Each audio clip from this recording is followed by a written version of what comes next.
Thank you very much for the invitation to give this lecture. I will talk about optimizing simulation strategies for safer operations. I am the chairman of surgery and gastrointestinal endoscopy at my hospital in Mexico City, one of the most biggest hospitals in our country.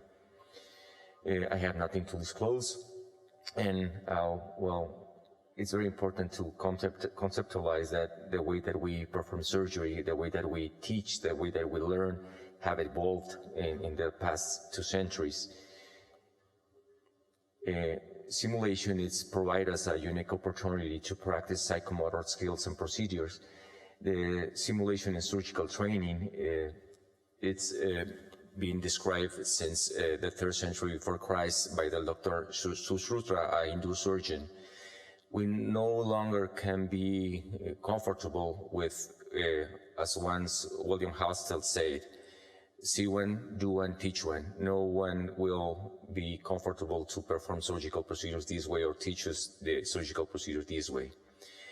Teaching procedures should be a process of acquisition of skills that have to go through stages. The first stage of skills acquisitions are a cognitive one, where the trainee will learn how to perform a skill, memorization of steps required to perform the skill, with not necessarily actual understanding of what he's doing. The second step is how do he associate what he's doing and what he learned, and until he gets an automatic response of the skill, capable to perform the skill without mistakes and as an interrupter and smooth and clean manner to do it. Why do we do this? As surgeons, we should all be aware that safety is our priority in the operating rooms.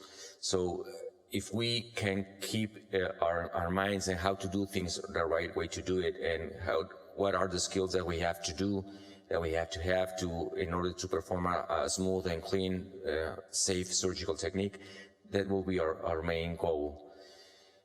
More and better surgeons are demanded today, and the quality of healthcare is required, and higher standards of care are also demanded, with maintaining our priority in patient safety.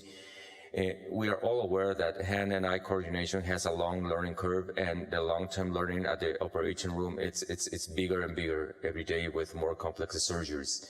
But on the other hand, we have reduction of time and duration of the shifts and the residences. And we have not always available mentors or patients to get the trainees get into the OR to get enough skills. So simulation strategies will have a great opportunity here. Maybe the most recent and example of this is the pandemic of SARS-CoV-2, where we are, as medical providers, and our health system is very focused in dealing with the pandemic. So the number of elective surgeries procedures that we have performed in the last 2 years, or last year at least, has been dramatically reduced during this period. And we should be aware, and we should ask ourselves if we are providing enough teaching to our trainees in order to get enough experience to be skilled enough. There are a lot of surgical simulators, and we have to be aware that most of them will try to substitute the human anatomy. So we have bench model simulators, and these ones could be allowing us to work with organic tissue or inorganic ones. Usually the models will differ greatly in degree of fidelity, of realism, and the relation with live patients. Organic simulators can use live animal and fresh human cadavers, and are considered to be of high fidelity and limited, but with limited in terms of availability, usually at high cost, and they have also the potential for transmission of infection disease. There have been some ethical concerns about using animals for teaching purposes, and well, they have a very realistic and haptic feedback. They will enhance our senses and how are we doing things in terms of touching tissues. They are considered to be high fidelity in the environment to develop psychomotor and cognitive skills. They really enhance the teamwork and environment in a live operation, because it reinforces the team relationships, the communication between the team, and the gradients of authority that is very important in the surgical operation rooms. Most common animals used are canine or porcine, and well, they are recognized to be expensive. And well, you have to be aware also that the animals should have pre-operative and post-operative care. And well, as I said, there is some ethical implication of using animals. In the beginning, of my career as a surgeon 15 years ago, 15, well, a little bit more, like 20, we used to have cadavers available in the hospital. And we learned that it's a very useful simulation way to learn human anatomy, and it's very useful if you want to develop new surgical techniques. But well, in order to get this corpse or cadavers useful for more time, you have to be preserved. In formalin preserved cadavers lose fidelity as a surgical instructional model, and they are also a high cost, and well, we also have high ethical issues and usually hard to access. Inorganic simulators could be as simple as training boxes, or can be computer-based simulators. Usually the more simple ones are portable at low cost and had potential of repetitive use. The computer-based simulation ones are very expensive. The one that are electronic at the high fidelity are high fidelity and haptic, with a lot of high enhancement in touch and motion with very good feedback.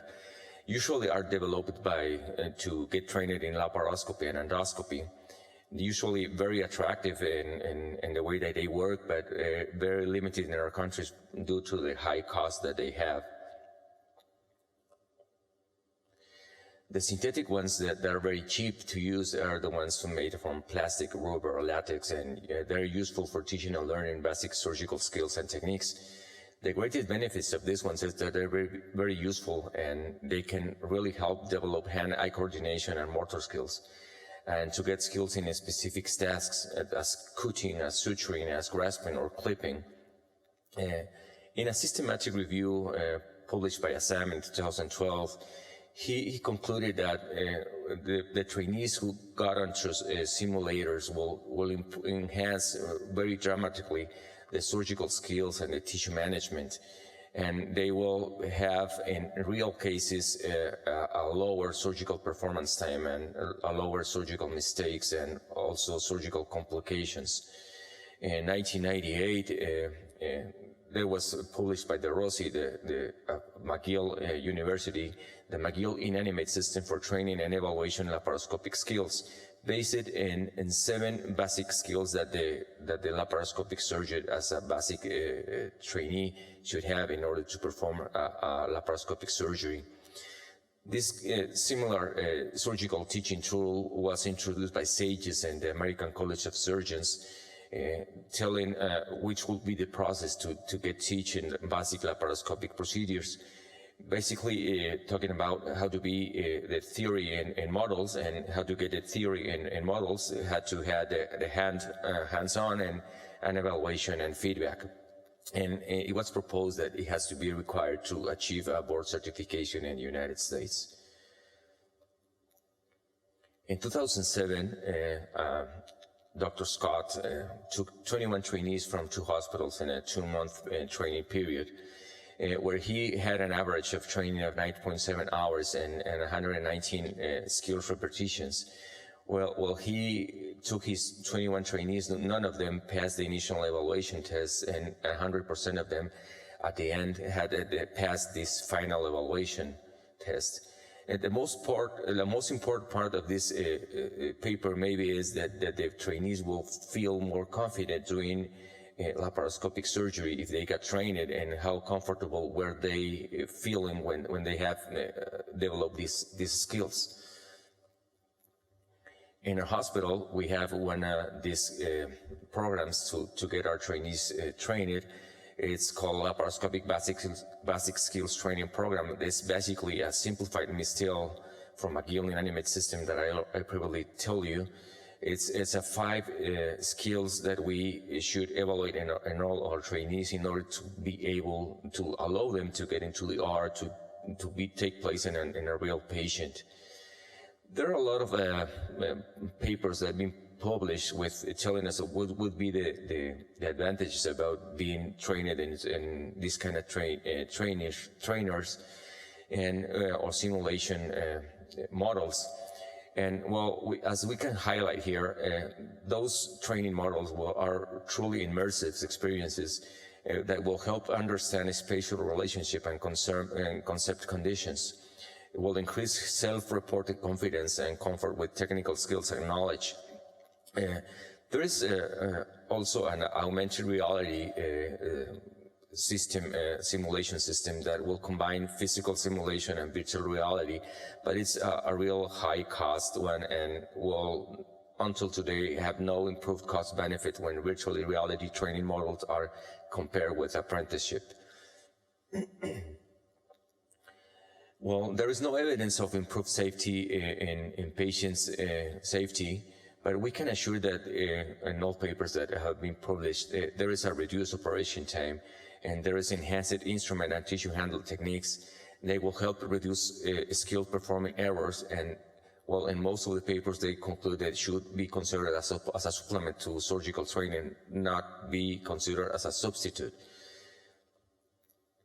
And well, simulation is safe and efficient. Is a safe and efficient way to learn the needed skills in order to perform a safe procedure, but should be done in a controlled scenario with similar surgical expected conditions, patient risk-free. As I told you before, it could be done in cadaver and live animals and ex vivo tissue, or in simulation boxes, or on computer-assisted systems as enhanced or virtual reality.